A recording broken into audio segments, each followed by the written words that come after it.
Hello, this is Arcacia with PAACH Homeschoolers, Peoria Area Association of Christian Homeschoolers, and we are here today with Joel Grewe from HSLDA's Generation Joshua. He's going to talk to us a little bit about the team program that we have coming. So good morning, good evening, depending on when you're watching this video. Joel?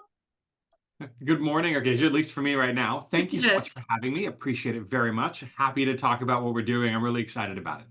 Well, we are really excited to have Generation Joshua. As a reminder, our PAACH convention is March 15th and 16th, and registration is currently open for members. You can hop on over to our website at www.paatch.org. If you're not a member, that's okay, because we have an option for you on there, and you can check that out, and we would love to have you sign up. So let's go ahead and get into Generation Joshua and what it is. Tell us a little bit about Generation Joshua. Sure. So Generation Joshua is part of the Homeschool Legal Defense Association. I'm sure you're reasonably familiar with them. If you're not, you should be, and you should also be a member of HSLDA. But that being said, HSLDA exists to basically preserve, protect, and defend homeschool freedom. And it works in all 50 states. At the federal level, that's actually my area of responsibility, as well as through a series of different initiatives that are designed to equip and empower and engage homeschoolers both in what their freedoms are, how they have them, how to keep them, why that matters, that sort of thing. Generation Joshua being a subdivision of that. It is a division of HSLDA, actually part of HSLDA Action, kind of our advocacy shop, that is specifically focused around equipping young adults or young teenagers, soon to be young adults, as it were, depending on how you count that, to understand the political structures in our country, political and government structures, why they are what they are. Sometimes we just know what they are, but we've never bothered to figure out why they are what they are. So we do a bit of the explanatory, kind of the history, the background, the development of it, but also what your individual role as a citizen is in that. And that role changes over time. So what your role looks like before you can vote is one thing. What your role looks like after you can vote is another. You still have a role, right? And so we kind of do that. We specialize in kind of walking through specific aspects of primarily the federal government. So the legislative process, the national security process, the political process, the election process, even some judicial work, and kind of explaining each of those branches of government. We do some international stuff as well. We even have a piece that does kind of where we came from, like comparative governments. We look at the parliamentary system from England, where our government system came from, and kind of how we developed into what is our constitutional, democratic republic, that we have right now, and like how that process runs and why it is what it is, and then how we engage it effectively. Because I think something that, as at least just broader culture, is frustrating to a lot of young people is that they look at our government and they say, I don't like this. That's easy. Everybody can find something they don't like in government, right? And they want to change it, and they don't know how to be effective at that. Okay. So short of pulling a Paris mobs in the streets routine, there are more productive ways and more effective ways to effect change for good in our government. And so we kind of walk through that, and we do a lot of it by learning by doing, which is kind of our hallmark, where you get to experience this process, not just on the outside looking in, like watching a movie or reading a book. Those are both great. We do plenty of that, don't get me wrong. But sometimes it's let's bring this part of government to life, put you in it, and you learn it by doing it. So that's actually what we're going to be doing at your convention. Well, it sounds very exciting. And you mentioned, I'm just going to throw this extra question out you because it popped in my mind. You mentioned roles as being a citizen. Do you believe that this generation is lacking that understanding and responsibility as a role as a citizen? Because I really feel like outside of maybe homeschoolers, like in the public world here, that younger generation is lacking. What does it mean to be a citizen? What is our role as a citizen? I would certainly agree with you on the second. I think I actually find it interesting. I work with a lot of teens, homeschool primarily, by far the majority, but also private and public. And I find commonly across all three that they want to be engaged. They believe they need to be engaged. What I find them lacking is in the foundational components of how to do so effectively, and in the understanding of why the system is built the way it is. Because there's kind of this tendency of I don't understand it, chuck it, kind of the baby in the bathwater routine, right? Let's build this new thing. And they're being provided information and ideas that may be from good and bad sources. Okay? Mhm. But often without the depth of maturity and understanding to know why it is what it is. So, for example, I teach a class. We do a whole program actually on justice and kind of what that looks like. And one of the things that happens every year, I have a tradition. I teach this at a local public school of all things, in addition to my homeschool work and private school stuff sometimes. But the question is always like this idea of innocent before proven guilty, right? Like we Mhm. actually believe in our system of government that the burden of proof is on the government to prove you've done something wrong, rather than on you, the citizen, to prove you didn't do anything wrong, right? Okay, that's kind of how it works. And so if Right. you can't prove they did something wrong, we default to innocent, and that's debated. And so it didn't used to be, but it is now. And so we have to Mhm. kind of reintroduce these ideas, and then it takes the time to kind of walk through what happens to your government and your society and your freedoms if you flip that idea on its head. And that's a learning process. It's an important one. Homeschoolers generally a little further down the road in Right. understanding. Okay? But even there, that needs to be reawakened and to be invested in, because every 4 years you're having a new group of high school students come Right. through. And as homeschooling parents, we understood inherently that to keep our freedoms required investment, required dedication, required engagement, required taking our citizenship and making it an active component of our life, not a Yes. passive once a year we vote. It's a little more engaged and aware of that. And we would argue that every citizen should be more engaged and aware of that. But for a lot of people, that's a novelty. Right? Mhm. They want them to come and vote a certain way, but they don't necessarily want them to understand all of the implications of that. And that depth of understanding and careful thought produces a more engaged citizenry, and I think it produces a better society. Yes. But there's serious gaps in our ability to do that as a culture. So Yep, I can see that, and I definitely think that you guys are doing a wonderful job at Generation Joshua. And I know you guys do more than we're going to talk about the iElect program here in a few minutes about what you're bringing to convention. But I know Generation Joshua has more programs than we do. just what we are bringing to convention. So why don't you tell us a little bit about the programs that you guys do offer? Sure. So let me give you the high level ones, and then we'll dive into what's coming for the convention, if that works. Perfect. We have 4 big broad stroke initiatives that we work through. Each of them are designed to take someone who knows none or some, or even maybe a lot, depending on the program, about government, and stretch them into a greater and deeper understanding of that, and to kind of to push them in how to take what they understand intellectually and make it actual, functional.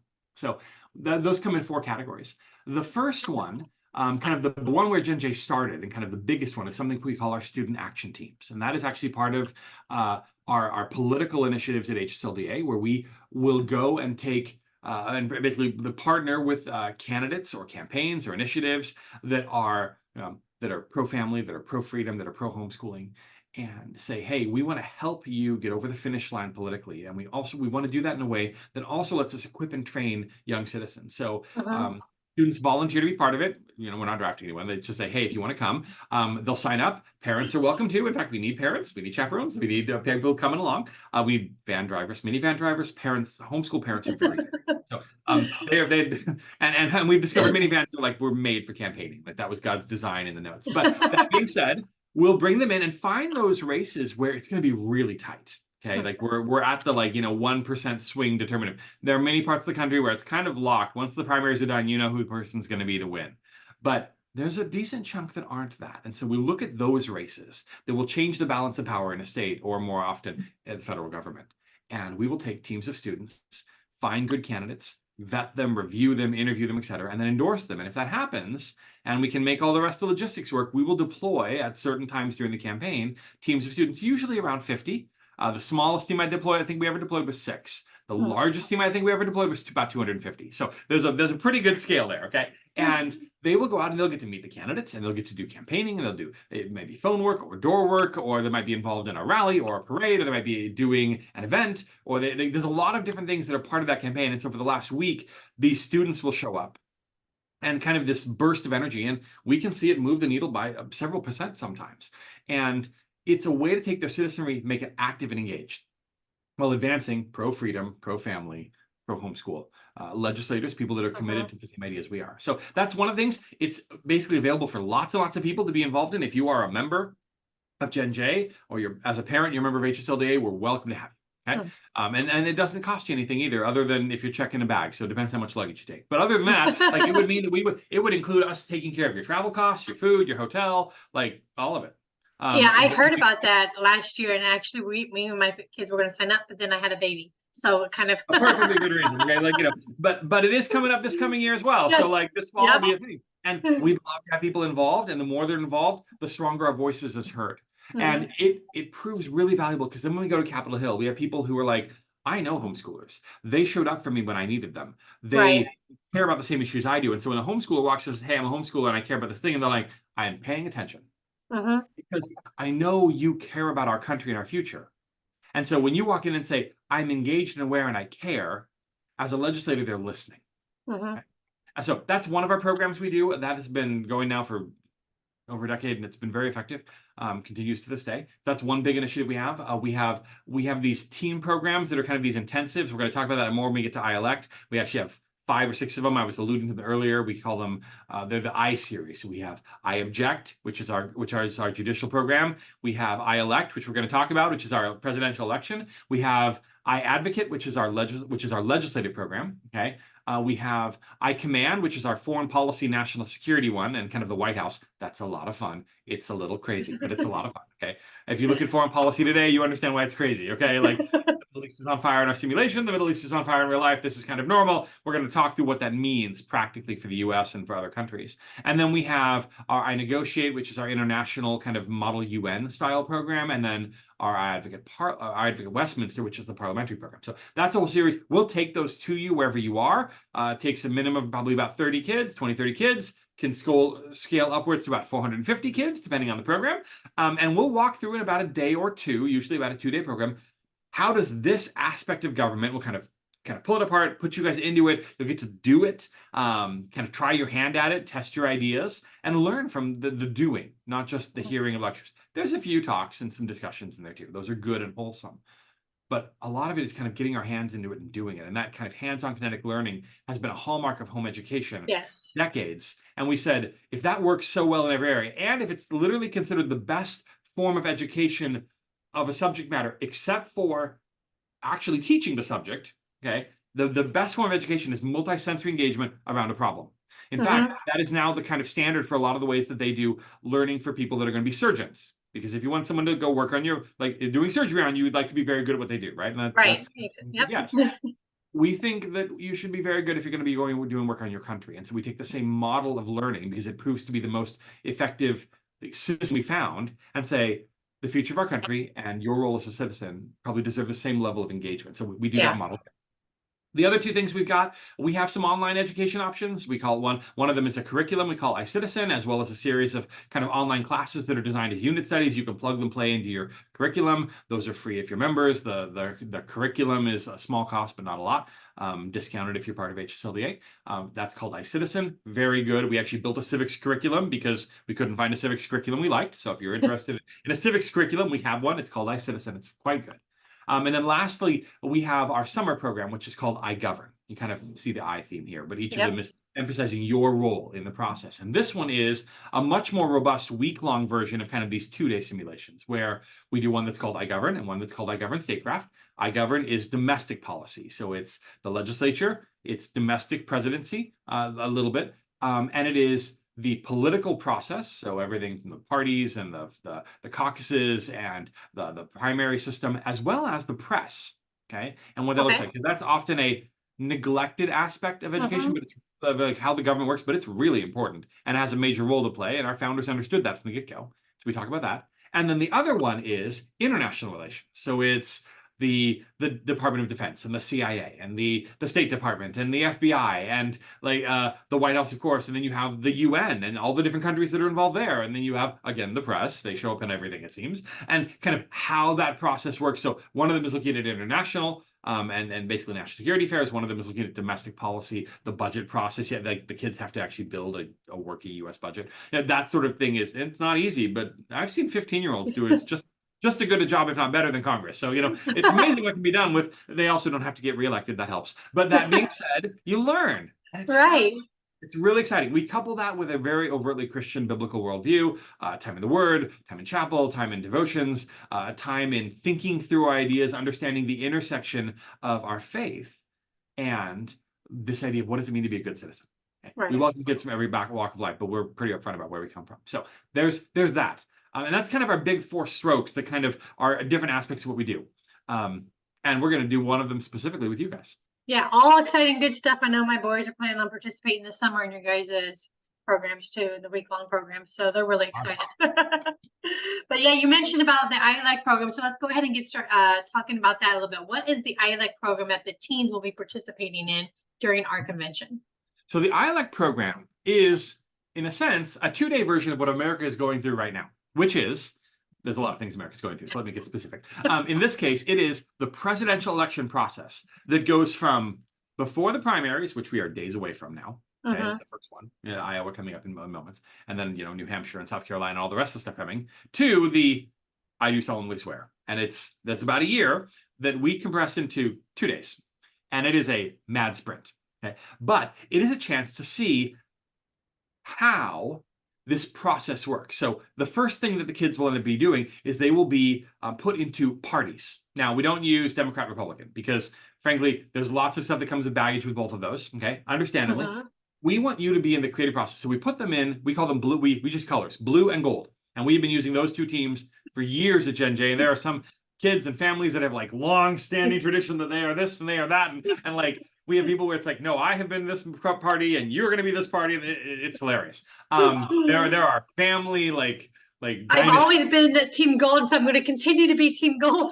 yeah, no, seriously, they do. And then someone flips and it's like traitor and like, oh, okay, whatever. But that being said, we put you in the two parties, and the first thing you got to do is define your party. Like, what does your party believe? Now, both parties do this. They build platforms, and this is basically a master document of what we philosophically as a party believe. Now, we simplify this process, of course, right? Because the real party platforms can be 80 pages long. Ours is usually a page, okay? But nonetheless, it's these, principal points. So like we believe these 10 things that we think are distinctives. Now, sometimes you'll find stuff where the parties actually believe the same thing. That happens.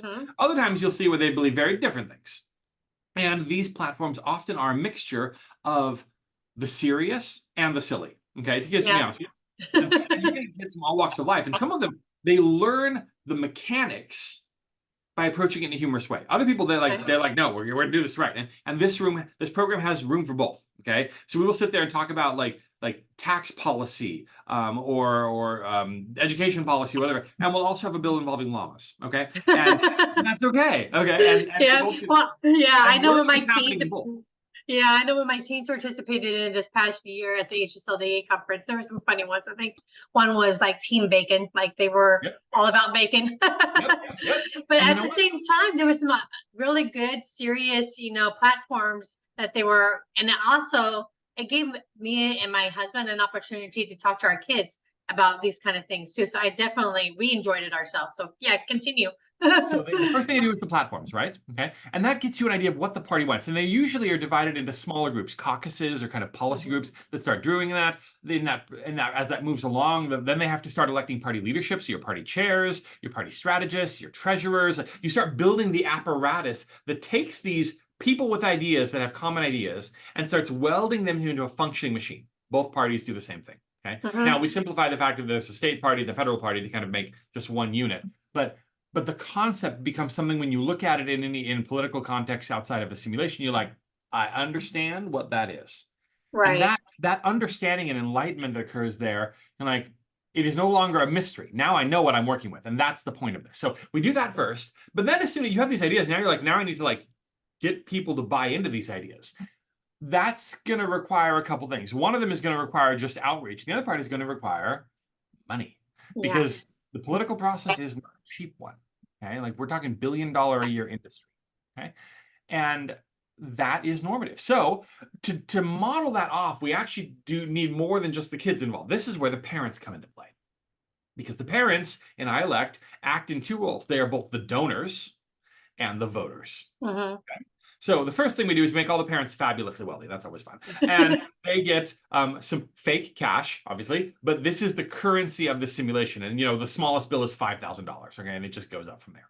I think the highest, and for the sake of sanity, we waive campaign finance limits because there's just not a way to simulate that in a practical way. So just FYI, you might be walking around with $250,000 you can donate politically, and it's great fun.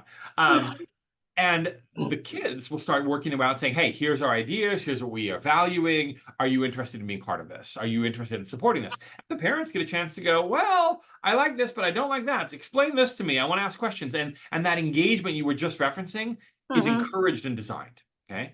And that involves the kids talking to their parents. That's usually the easier lift, but not always. And talking to other parents. So some of them are people they know, and some of them are people they don't know. And that's good. Because at a certain point, the ability to be an effective communicator requires taking these things you value, these ideas, packaging them in a cohesive box, and being able to give them to people you know. And the harder part is being people you don't. Right. Okay? And that's different than like formal speech making or debate. Like those have their value. Don't get me wrong. We actually help with those. But sometimes you just have to be able to tell someone in a cohesive, condensed way what you believe and why. And so you do that.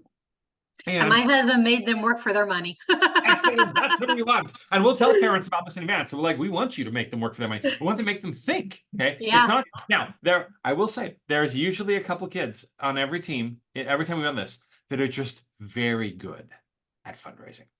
Now, somehow it tends to be these girls that have dad wrapped around their finger, and they're just like, Daddy, here's what I need. And they walk away with piles of cash. And I do not know how I've never been able to do this, but they're just great at it. So if you're in the program and you're like the person in charge, you're like the finance chair, or whatever, you're like, all right, where are those people? Because I know they exist and I need their help. And you know what? If you can raise money, you will never, ever lack for a job, because everybody's looking for someone who can do fundraising. So that's a practical skill that comes out that works for nonprofits and campaigns and lots of other things. So nonetheless, they get a taste of that. Okay. We're also asking for the fake money, not the real money. If you walk back with the real money, we're very impressed, but that's not what they're looking for. So just FYI. We've had kids walk back with real cash before. We're like, you weren't paying attention, and neither were your parents. Probably need to return that. Okay, but that being said, it's a great way to learn. So then they take that, they start buying, that's where they take it, they run it into an economy. They're like, all right, so now we have money and we have ideas. Now we need to communicate them. Is that posters? Is it handouts? Is it flyers? Is it what's the art? Is there a design to it? Like, you'll see the people that are doing the gold team, for example, might look at it and say, okay, we need like a look, both the parties have animals that kind of represent them. And so gold is not uncommon. They're like, we'll take a lion, and you'll get these beautiful renditions of, kind of looks like Aslan, go figure. But it's these amazing things, the kind of golden lion or this or the other, whatever that happens to be. Eagles soaring in a blue sky for the blue party, whatever it happens to be, they pick and design it. And they start building and producing a unified approach to what they're talking about in ways that are visually appealing. And that starts getting produced, replicated, handed out. Okay? But at the same time, other people over there are going, yes, it needs to look amazing, but you need to have some substance behind it. So they're taking these principles, putting them into easily understandable phrases, and typing up lists and getting that sort of material so that the outreach people are equipped with both good graphical package and good messaging. That's actually useful in a lot more than just politics. A lot of these skills you'll discover start applying well across just the political arena. They just all happen to coexist in this area. So they take those and they walk them out to people. Okay. And they're going to parents saying, hey, we're both looking for funds, but we're also looking for votes, because by the end of the second day, we are going to have an election. So we aren't quite there yet, but now we're doing that, like we have the primary process. So now there's people that are running. And so different students are saying, hey, I believe I articulate these principles best, or here's my vision I want to put forward. And so debate starts happening within the parties. Blue and gold, kind of independent of each other, are saying, who do we think is the best champion for ideas? And that goes through a primary process. The kids become the one who select who their candidate is going to be for their party. But the parents are the people that decide who's going to be the winner. So the voters, right? And so the kids get to vote in both of them, but the parents come in as a much larger pool, just like in real life. The people that vote in the presidential in the general is much broader than the number of people that vote in the primary, right? Same effect happens here, which also means you have to occasionally go, I like this person, but I think if they get the nomination, they won't win. I like this person less, but I think they'll win. And those sorts of calculations that we as adults have to make all the time become things the kids have to go, oh, and start wrestling with. And these become adult challenges that they're able to wrestle with in a safe space, because it's like, I guess that's loaded language nowadays, but it's a place where they can test it, And they can try something and they can fail and no one got hurt. And that's really Right. good. Okay. But if you don't ever risk anything and try stuff, you never learn what works and what doesn't. So kind of that learning how to make good judgments and how to ask questions, how to think strategically, kind of that critical analysis, because all of that comes into play. And then they kind of get their candidates. And once they get their candidates, that triggers the actual, like, from the convention to the general election process that we have in the United States. And at that point, you go from having debates within the candidates for your party to debates between the two candidates for their parties, or 3 or 4. Sometimes you get more parties that pop up. That happens too. And then the next thing that usually happens is the debate.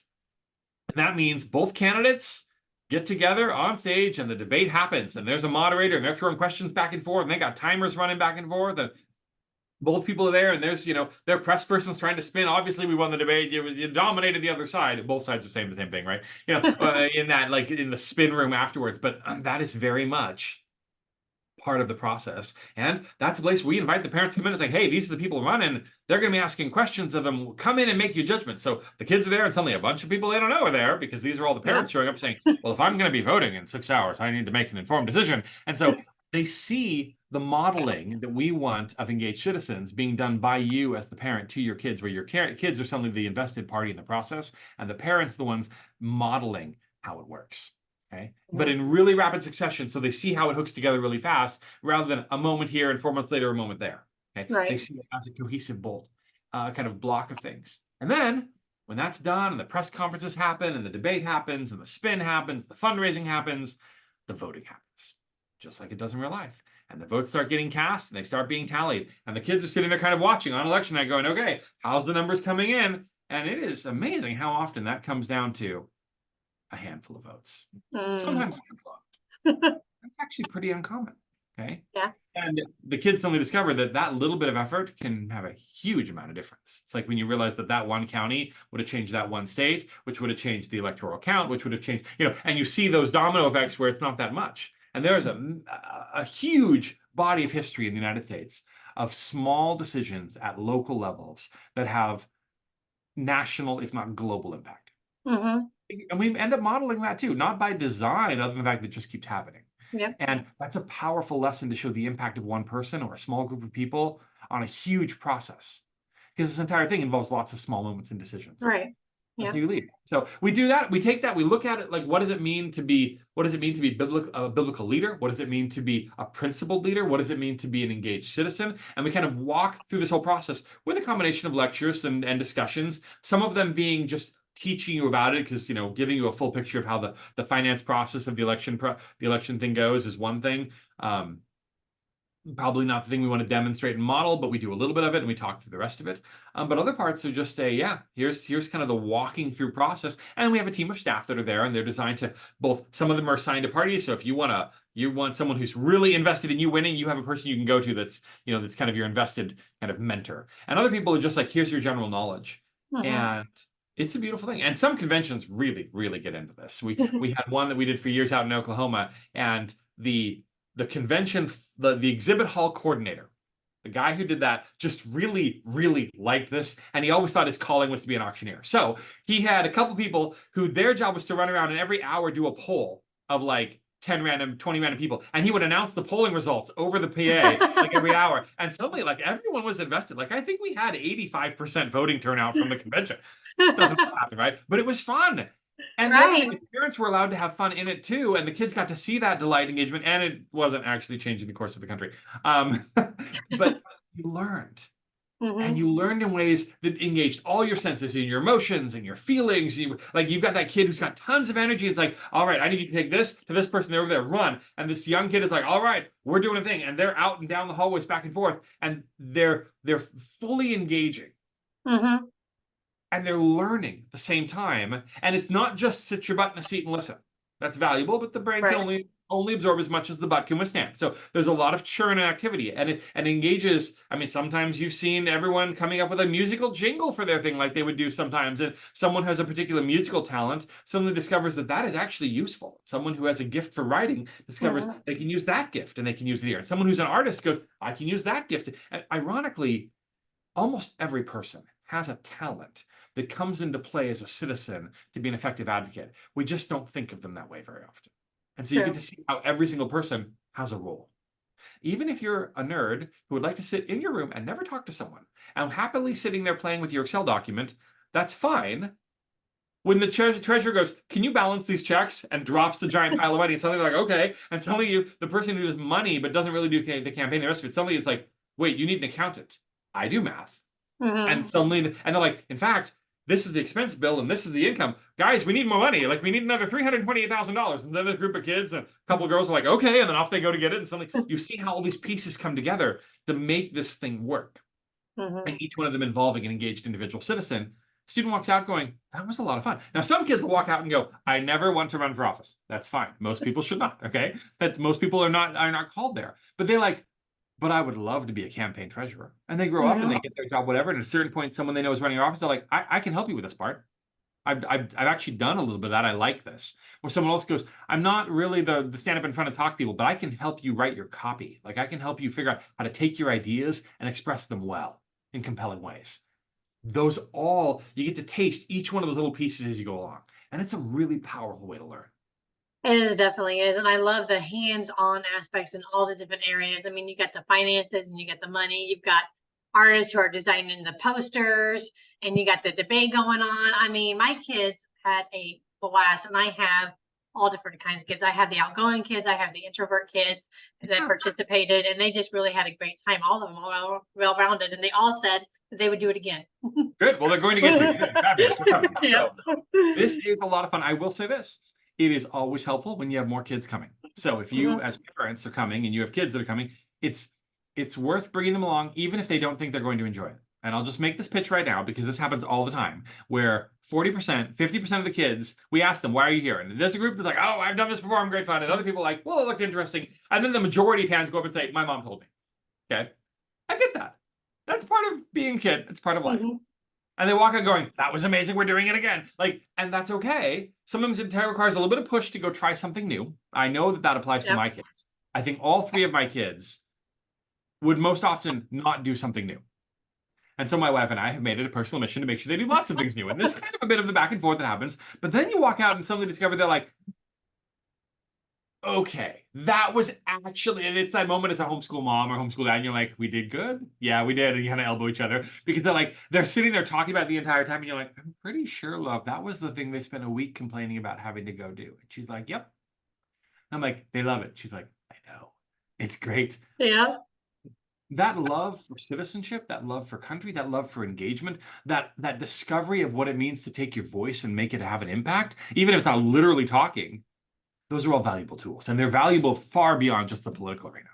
Yeah. I actually had one of those students, my oldest daughter, when I told her, signed her up for the iElect program, she's like, really? I have to do this? Yeah. But by the end of the weekend, she was so excited, and she was, campaigning, and she was invested in her campaign. It was just great. We've done well. Yes. We've done well. And that's a great thing to hear. Well, let's talk about some other things here. So, because we could go on. I am very much. I'll just ramble about this the entire time, because I love this. I love it too, and we could go on and on about this. I will. But this is an election year, and their kids are getting kind of exposure with this iElect program, and exposing to the political process. How do you think that's going to benefit them, our students? So we see this happen as kind of a recurrent thing, and it kind of works like this: you do the program, and you learn stuff, and it goes in your mind, right? And then you put it aside and move to the next thing, right? And whatever. And then you find yourself in a place where you're observing the news, the current events, whatever the activity is. And you're like, oh, I get what they're doing. Because I think half the time we see the political process and we're like, what are they even doing? Why are they doing that? Like, why? And this kind of this back and forth and insults and all this crazy stuff. And you're like, what are they trying to do there? And you're like, oh, that is them trying to distinguish themselves from one of their competitors in the primary. Okay, I see what the motivation is. And now that you've understood it, okay, which is good, then you can look at it and say, okay, that lets me understand the motivation behind what's going on. And it says, okay, if I don't like this or that, and I happen to live in this state or that state or whatever, and I'm like, I will do this, and I can help make an impact on what that's going to be. A couple years ago, we had a parent call in, and this was from one of our legislative programs, but the analogy holds, where the dad was watching TV one evening, watching the news, and Congress had done something stupid, which there's a lot of options there, so we'll just leave that there. And was kind of like, it was kind of ranting at the TV. It's like, what? Blah, blah, thing. And it kind of was mad at someone for casting a vote some way. And their son, daughter, I don't know, their child, I don't remember the specific of the kid, was like behind the couch, not watching the TV, like, and they weren't artists. They were like sitting there like with their sketchbooks out and drawing and doing whatever. And they were like, oh, no, don't be mad at him for that. And could list off the position the guy held. He goes, he voted that way because it allows him to reverse the vote later in the process because you have parliamentary rule of blah, blah, blah, blah, blah.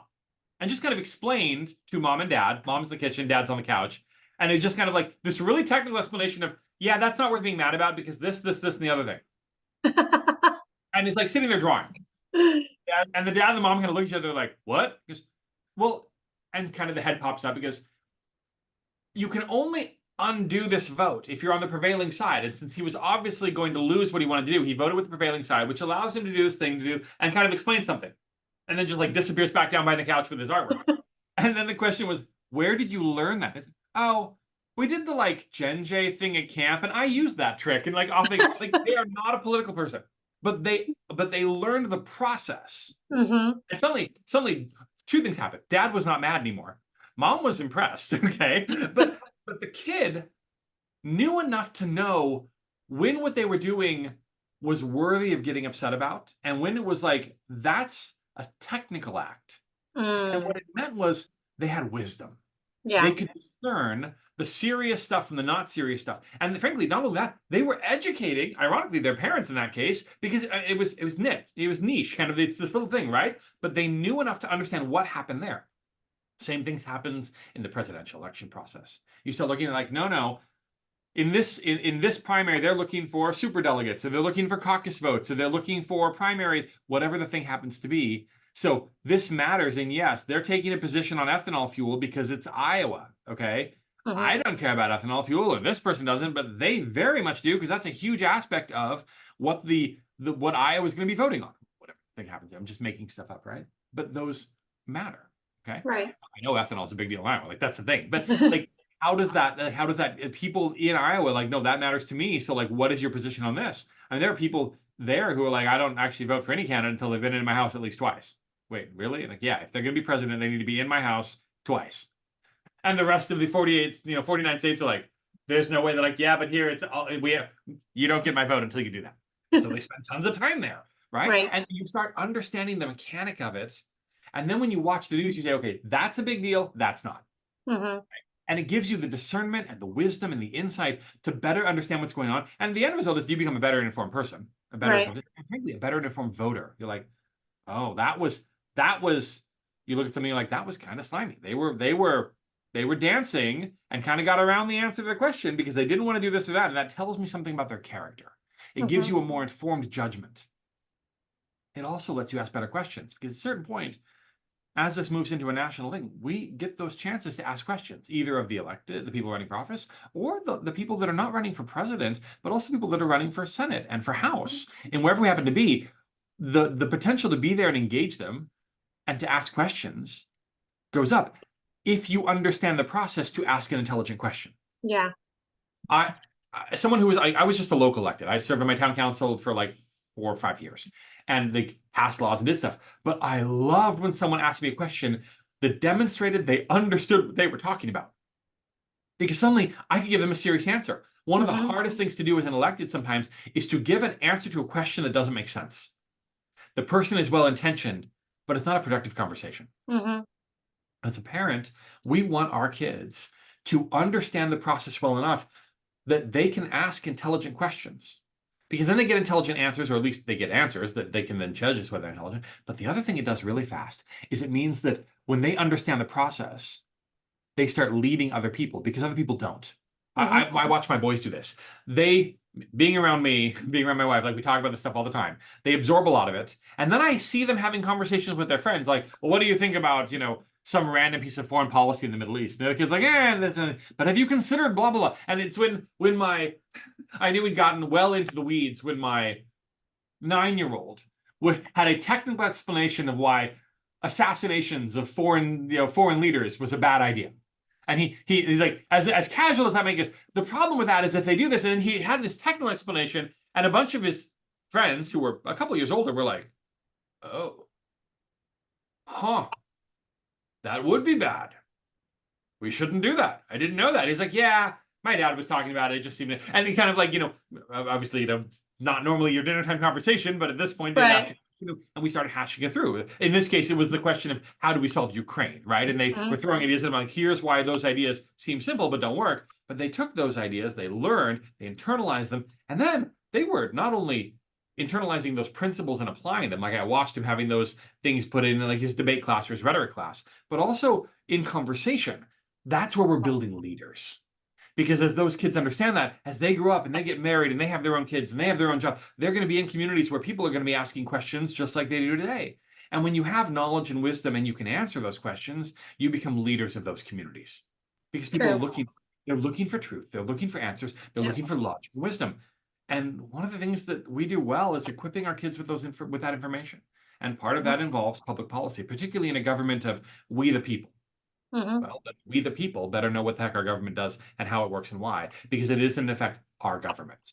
So we better understand it. We have a I would say a stewardship obligation to be good governors of our government as citizens. And that's ultimately what it is when you have a constitutional republic, is that we, at the end of the day, the authority emanates from us in our government, and we are the final check to say yes, no. Well, we better understand that that is actually a fairly weighty thing. If you, not to go theologically for very deep for a moment, but there is stuff in Scripture that gives commands to what government ought to be and how it ought to work. As a citizen-driven government, that means that we shoulder those burdens just like our elected leaders, because we're the ones that put them there. Right. So element of obligation that comes there theologically as Christians that I would say is very serious, but even just generally, if you believe in a good government and a government that comes from the people, it means we have to understand it, we have to be able to take it, we have to apply it. True. There's also this class, I notice it also helps foster conversations between parent and child too. Me and my kids and my husband had some great conversations afterwards, things that I didn't, viewpoints that I didn't know that, they were a little bit different from that our kids had than what we had. We were able to talk things out and just understand, and it was just great conversations built on relationship. and that's really healthy, because if they don't have anyone to talk to, those ideas just build on their own, and they kind of go off to wherever they happen to land. But if they have someone to rub those ideas up against, they start refining them. I was talking to one of my oldest son. He had a friend over, and he goes to public school, but they made friends in the neighborhood, mostly over Nerf guns, but okay, whatever. But we were talking about, we ended up having one of those funny conversations that starts really silly and becomes really serious, right? Those are the ones that kind of like leave weight. But we ended up having a fairly lengthy discussion on what is justice? How do you know what it is? And what does it mean to be free? And if justice is whatever society decides it to be, which is what he kind of walked in with, I said, well, here's how we get to that ending really badly, really fast. And he couldn't think his way out of the logical problem with that particular point of view. And he's like, no, that's not a good plan. And now I know why it's not a good plan. But he'd never been challenged that way. But it started with my oldest going, yeah, it's not a good idea. There's a couple of reasons for that, and Dad might be able to explain it better than me, but I'll get you started. And then he asked a question that my son didn't know. He's like, hey, Dad. And I'm like, oh, sure. And a healthy conversation occurs. And them grow. But we have to have something has to provoke the conversation. If they come to you interested in the topic, they are far more interested in what you have to say than if you come to them with a lecture every time. Yep. True. Well, that's one of the things that we're hoping that comes out of this iElect program that we're offering at our convention is great conversations and relationships and just more active participants in, our society. And what does that mean to be a citizen? Marvelous. So we really are looking forward to coming. Yeah, we're really excited to have you guys here. We've been looking at it for a couple of years, and we're glad that we had the opportunity this year to have you guys. So thank you again, Joel, for joining us and explaining a little bit about iElect and what Generation Joshua has to offer. If you're not an HSLDA member, we do have a discount code of being a PAACH member. So you can contact us and become HSLDA members also. And again, we're talking about our homeschool convention as coming up March 15th and 16th. You can jump on over to our website at www.paach.org and register. Right now, membership is open for registering for convention, but if you're not a member, we do have an option for you, so you can still register. And you definitely want to hop over this month to register because there's only a limited availability in that Generation Joshua iElect class we are talking about. So again, thanks Joel Grewe for joining us, and we're really looking forward to having you guys in person in March. It was a pleasure. Thank you so much, Arcasia. It's really been a pleasure to chat with you. I'm looking forward to being out there.